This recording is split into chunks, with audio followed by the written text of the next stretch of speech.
Ada satu ayat lagi yang perlu saya bahas, dan ini cukup mengganggu banyak ya orang Kristen. Kita tentu boleh aja untuk bertanya-tanya apa arti dari ayat ini, karena ayat ini memberikan kesan yang kuat ya. Kalau tidak dipahami dengan benar, memberikan kesan yang kuat seakan-akan bahwa Yesus itu tidak baik dan tidak Allah. Coba kita buka Markus 18.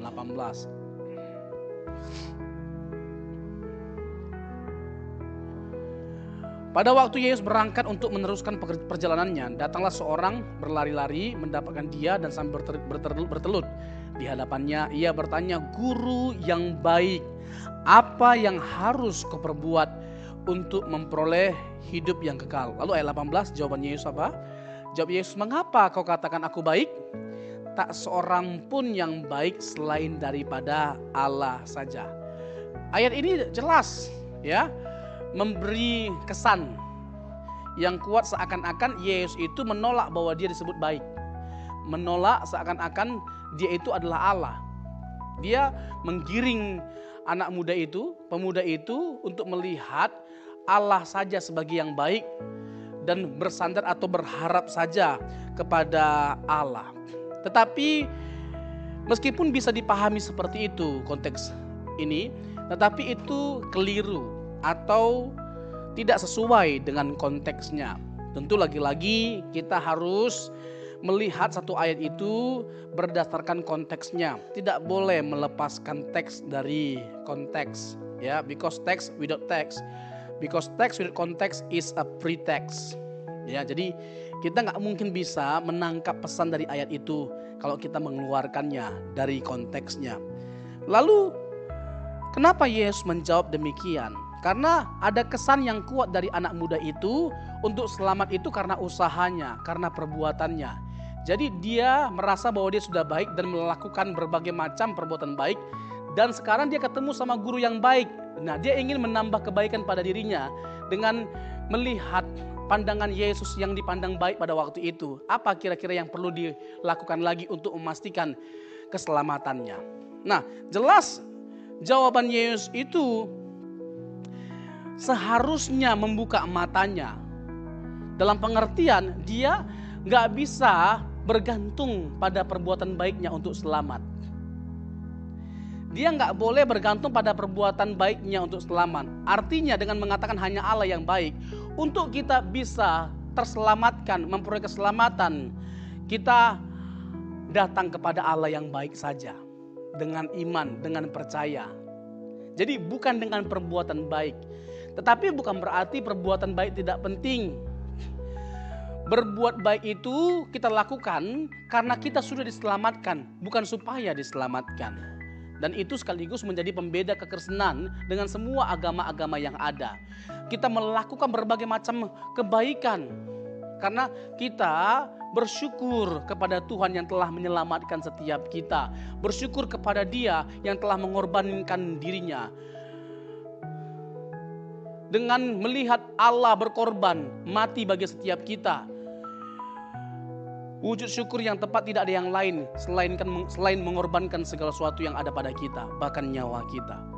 Dan itu kita lakukan karena apa?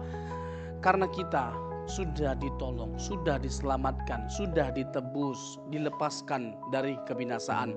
Jadi jangan menganggap atau memandang secara salah konsep keselamatan dalam kekristenan yang adalah karena kasih karunia. Seakan-akan hanya percaya aja selamat lalu gak perlu berbuat baik. Justru dengan kita telah menerima kasih karunia Tuhan, lebih lagi kita melakukan berbagai macam perbuatan baik atau kebajikan. Tetapi kita tidak memandang bahwa keselamatan itu tersedia karena perbuatan baik kita, tapi karena kasih karunia Allah semata. Amin. Nah, jadi jelas Yesus mengarahkan anak muda itu untuk masuk kepada kerajaan Allah dengan memandang Allah yang baik, bukan karena perbuatan baiknya. Nah, menariknya ya, di ayat 21 Yesus mengarahkan anak muda itu untuk mengikut Yesus.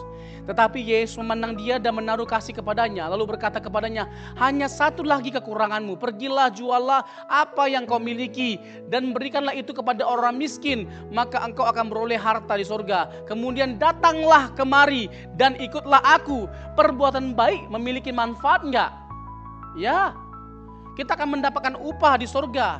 Karena banyaknya perbuatan baik yang kita lakukan. Tetapi untuk masuk ke surga, Yesus berkata apa? Ikutlah aku, mari ikutlah aku.